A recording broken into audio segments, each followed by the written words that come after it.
Hello, listeners, and welcome to a special MakCorp podcast where we'll be interviewing Tim Harrison, Managing Director of Ionic Rare Earths, ASX code IXR. And without further ado, welcome, Tim, and thanks for joining me in this podcast. Hi, Steve. Thanks for having me back. Look, what I'd like to do first, Tim, is just reflect to our listeners what's been achieved by IXR just over the last 6 odd months since our last podcast. And these are just to name a few.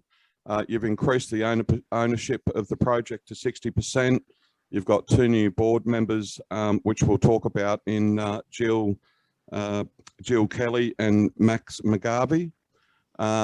You've also completed a scoping study. You've raised $12 million. You've increased your JORC. And now there's more drilling with an extra rig on site as well. So you certainly, have you got any sleep in the last 6 months, Tim? Look, you take your chances when you can, but it's been a pretty busy 6 months for the company. I mean, realistically, we've been going fairly aggressively at bringing Makuutu to production as soon as we can. Ever since we took our initial 20% in the project back in August of 2019. So just to correct you, we're at 51% ownership of Makuutu as it stands today, and we moved to 60% on completion of the feasibility study, which we're anticipating will be probably within the next 12 to 14 months. Thanks for the correction there, Tim. All right, what I'd like to sort of start with is just let's look at the demand and the growth of rare earths. Since obviously the electric vehicle market has evolved, and the demand and is obviously growing and will continue to grow, in the future. How does that place Ionic? Well, yeah, so Ionic, with its extremely well-balanced product, we are very well leveraged to this transition that the world's experiencing now, which is a move away from fossil fuels, a move away from being dependent on carbon sources of energy. So moving towards this carbon neutrality focus, thematic.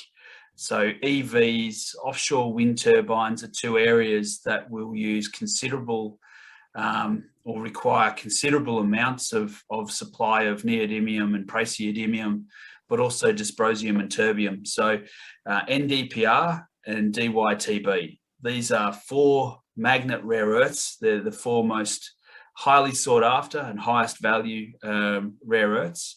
And so when it comes to Makuutu, that represents about 33% of our basket. So about a third of our product, specifically in those magnet applications.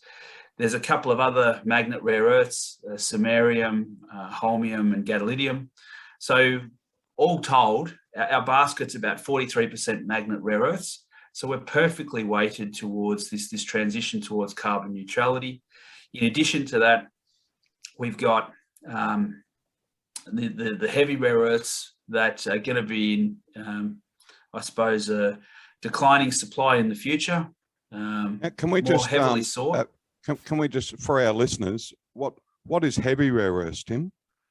So the heavy rare earths are typically everything in the lanthanide series. So down at the bottom of the periodic table, there's a block of elements. The lanthanides and the actinides, and the lanthanide series is the rare earth elements. So there's 14 or 15 elements at the bottom of the table. Typically, the classification that we use at Ionic, the heavy rare earths is everything from samarium onwards. So samarium, europium, gadolinium onwards, all the way to lutetium and yttrium. So we also include yttrium in that heavy rare earth classification. And these are a suite of elements that about 98% of the world's supply comes from China. All of the refining capacity essentially is in China. And 95% of these heavy rare earths are sourced from exactly the same type of mineralization as Makuutu. So that's the ionic adsorption clays. And those deposits in southern China are being depleted. They are running out.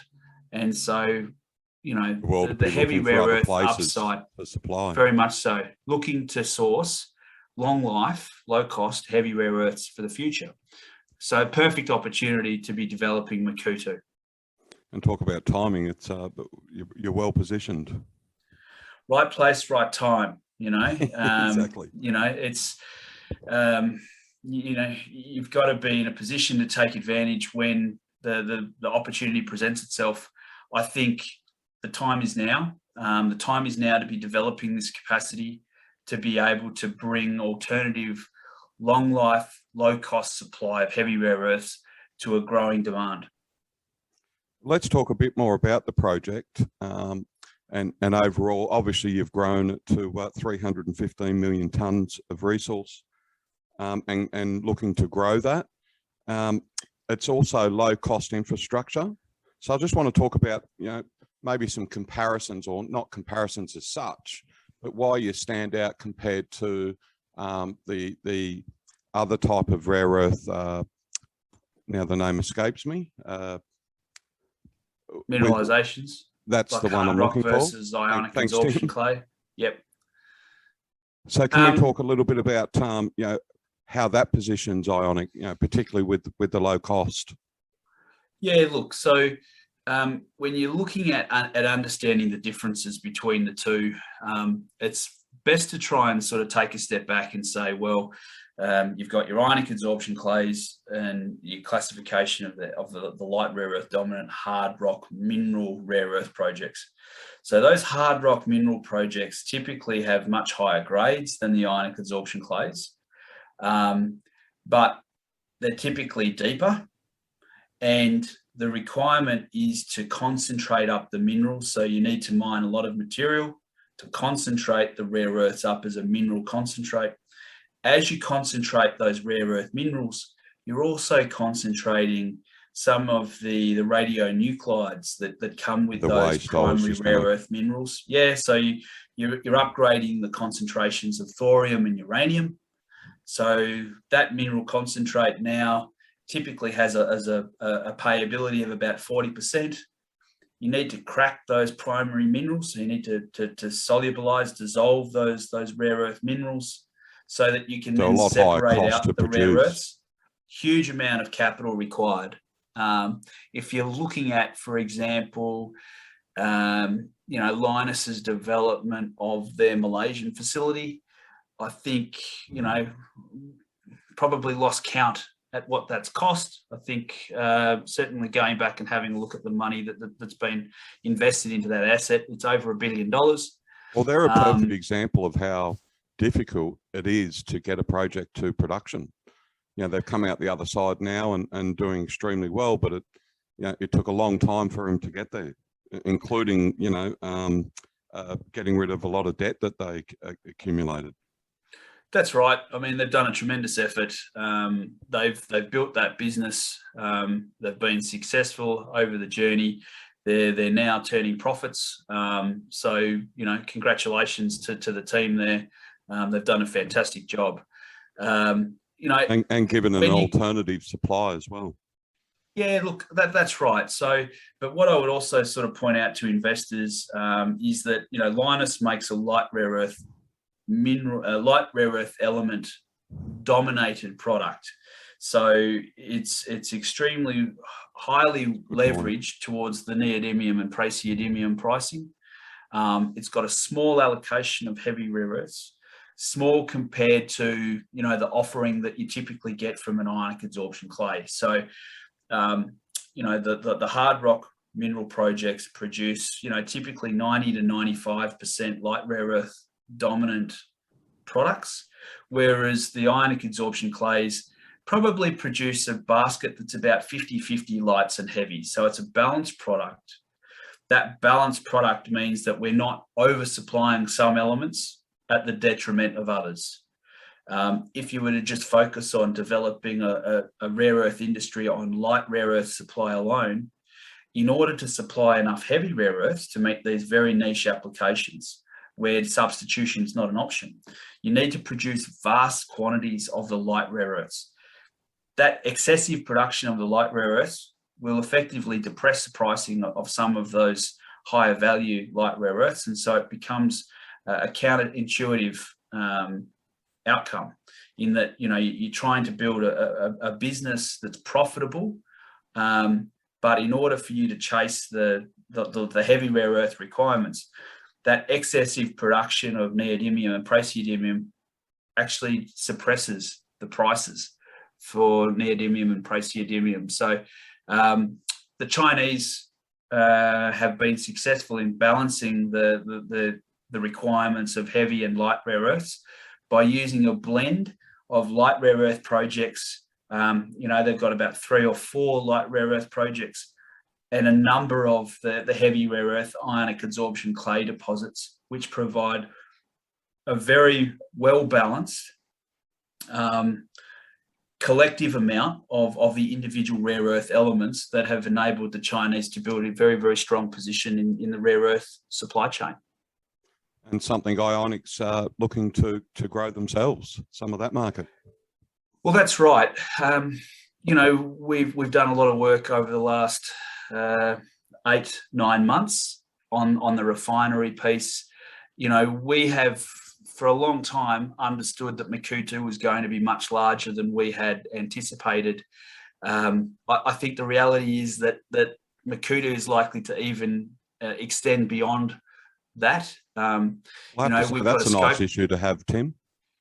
Look, it's going to be a very large deposit. The drilling that we've done this year further emphasises the drilling that was completed last year. The recent phase 3 results on the exploration reconnaissance drilling has confirmed a substantial amount of mineralisation to the east and northwest of the project. So there's, a lot of upside to significantly grow the resource base at Makuutu. We've also identified potential for continuity between the radiometric anomalies in the 26-kilometre mineralisation trend that, where we've got our mineral resource estimate as it stands today. So we're very confident the resources are going to grow substantially. That increased resource will support an operation that I expect will be, far in excess of 30 years. On the back of that, producing substantial amounts of critical and heavy rare earths. So with that sort of supply, it makes perfect sense for Ionic to look at developing a downstream asset to extract full value from this basket and be able to create, I think, a lot more upside for our investors long term. And grow the company. That's right. Yeah, very, very exciting to watch. And I've been watching you for 3 years now, and I'll continue to watch from the outside, and very exciting. It's extremely exciting from my perspective too, Steve. It's very pleasing to see the more work we do, the better the project becomes. Well, you started with the company as a project manager and now progressed to CEO.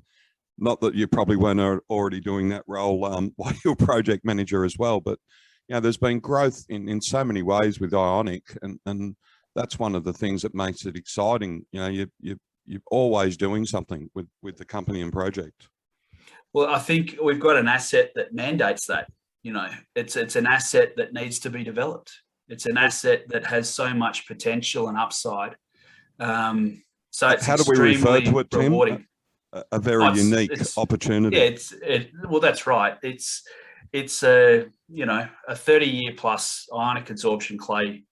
I think the term that's been used is the holy grail of rare earth deposits as far as ionic adsorption clays. They are extremely highly sought after. I mean, we're seeing it now since we effectively introduced ionic adsorption clays to the ASX nearly 2 years ago.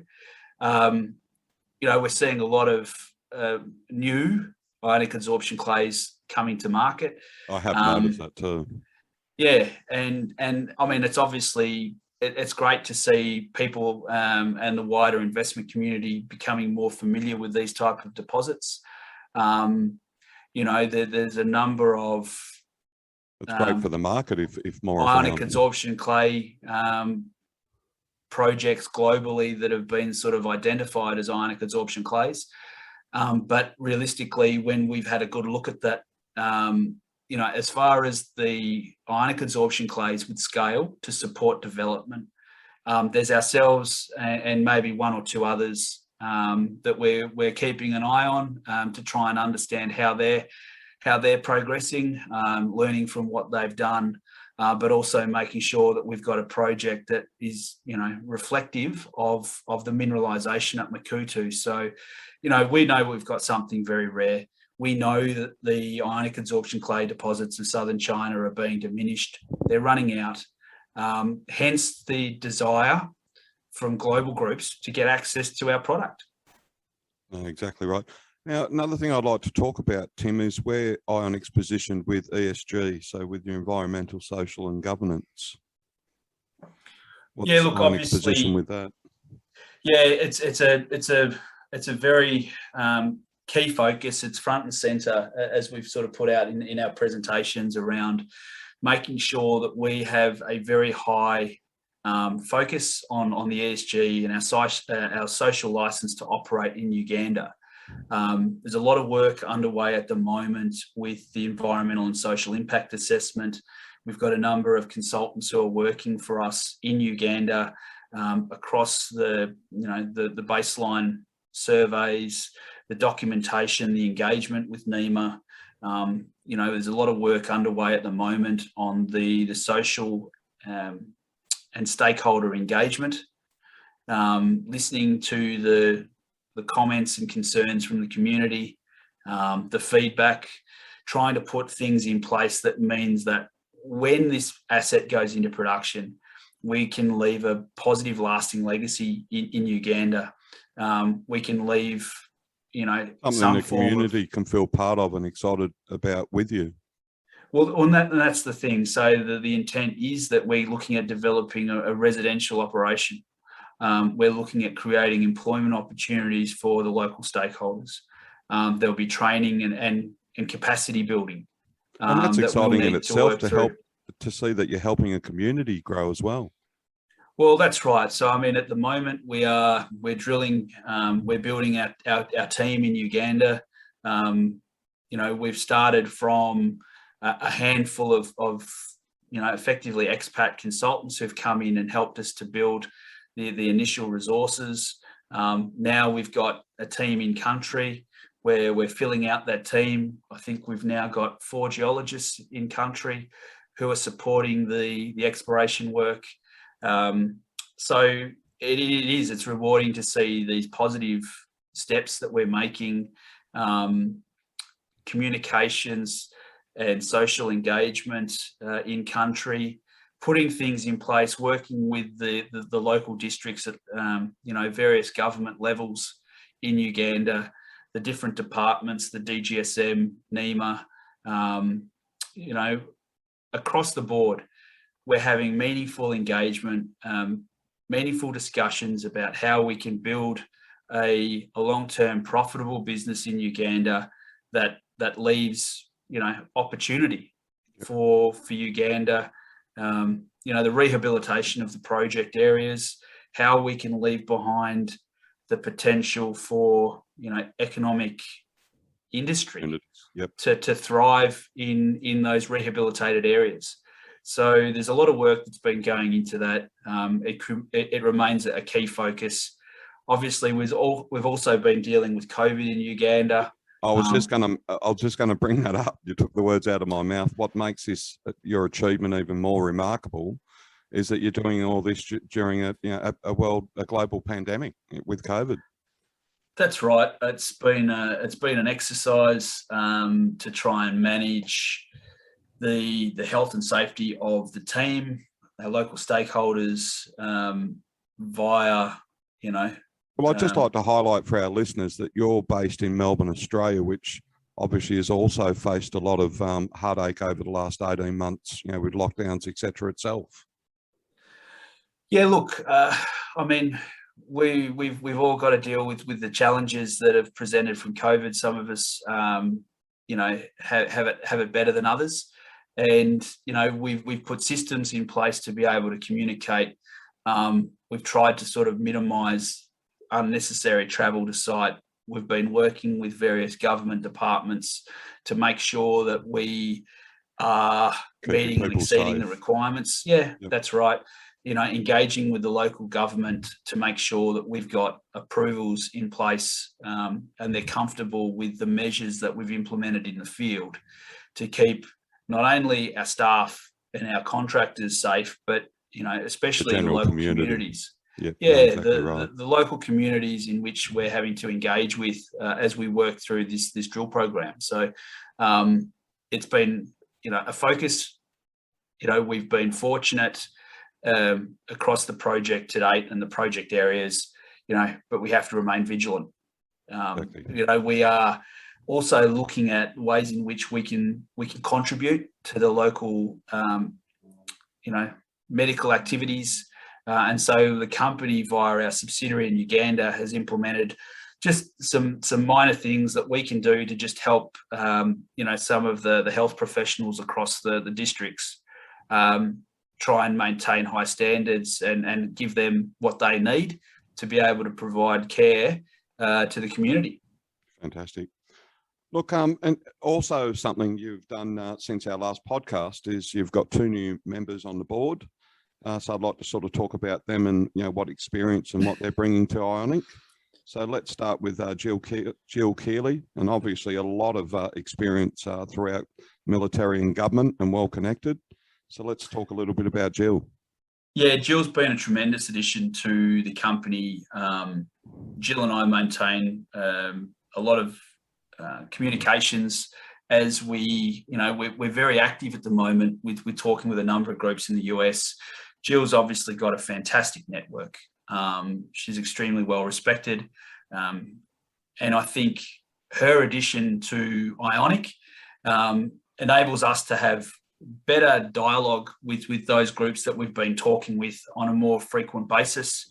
And having a local contact. Local representation, and to make sure that we are also looking at opportunities that present themselves in, you know, what we're seeing in the US at the moment, a growing desire to build that independent rare earth supply chain.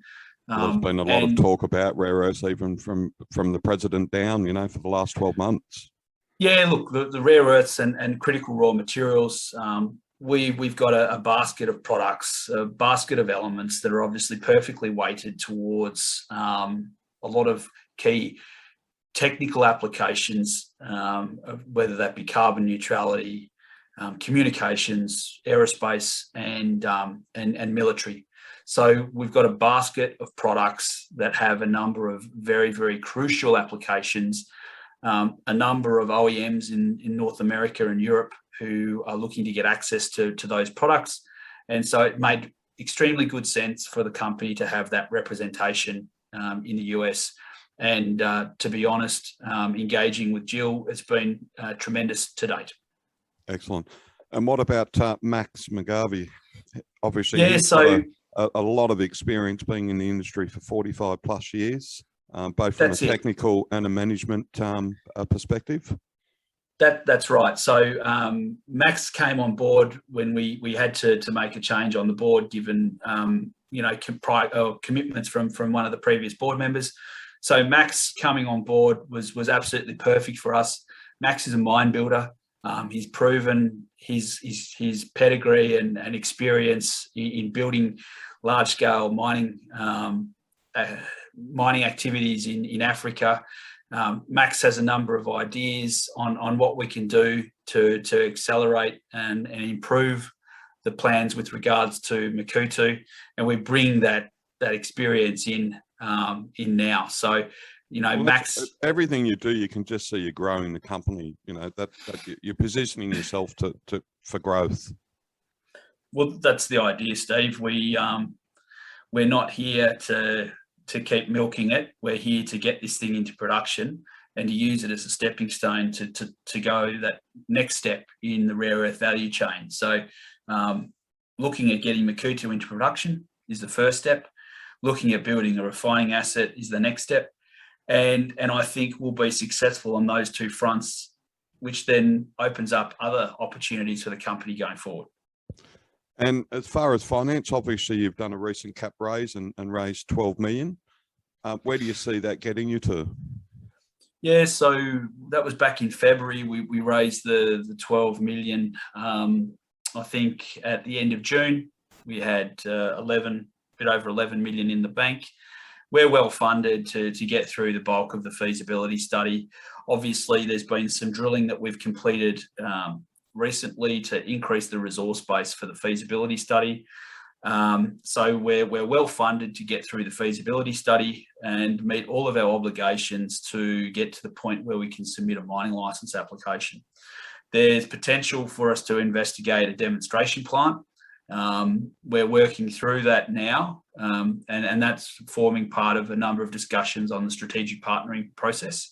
The demo plant, I think, is something that will help the wider investment community feel more comfortable with the project, the simplicity of it, the low-cost nature.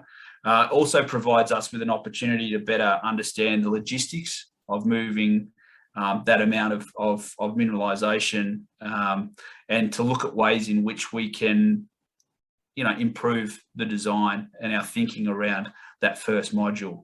So the desire to get that demo plant also provides us with the ability to make some products for offtake and product verification work.